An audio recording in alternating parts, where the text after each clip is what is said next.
Regenerative farming is not sustainable farming. They are two very different things, and for a long time I thought that sustainable farming was the it thing. I thought that was the real deal of farming and the best way to do it, until I found out about regenerative farming and what it truly means.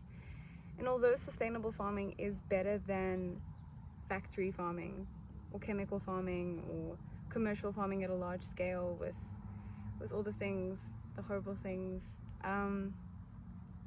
it's not as good as regenerative farming. And it's not as good as regenerative farming because the word sustain in sustainable farming means to keep the same, and that means that you make use of the land that you have to produce your crops and your animals, but you're just keeping it the same.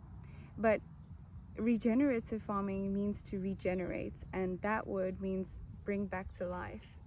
And through regenerative farming, you're bringing back to life the land that you are using for crop production and animal production.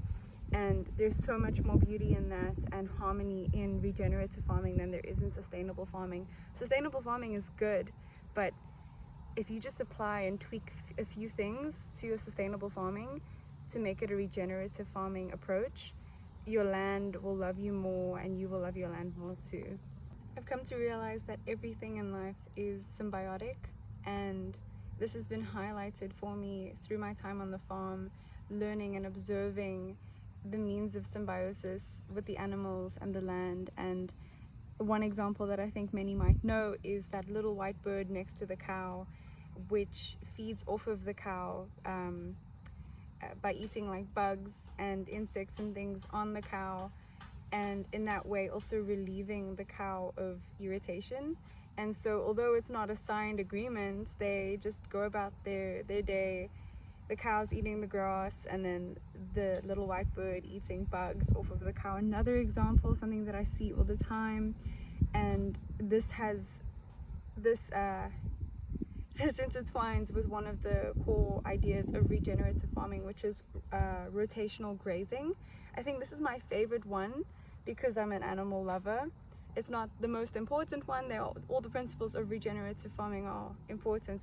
In rotational grazing, the symbiosis there is when the cow is brought into the piece of land first to eat off of the lush green long grass, and then leaving behind its manure, trampling down the land in a very planned and well-managed way.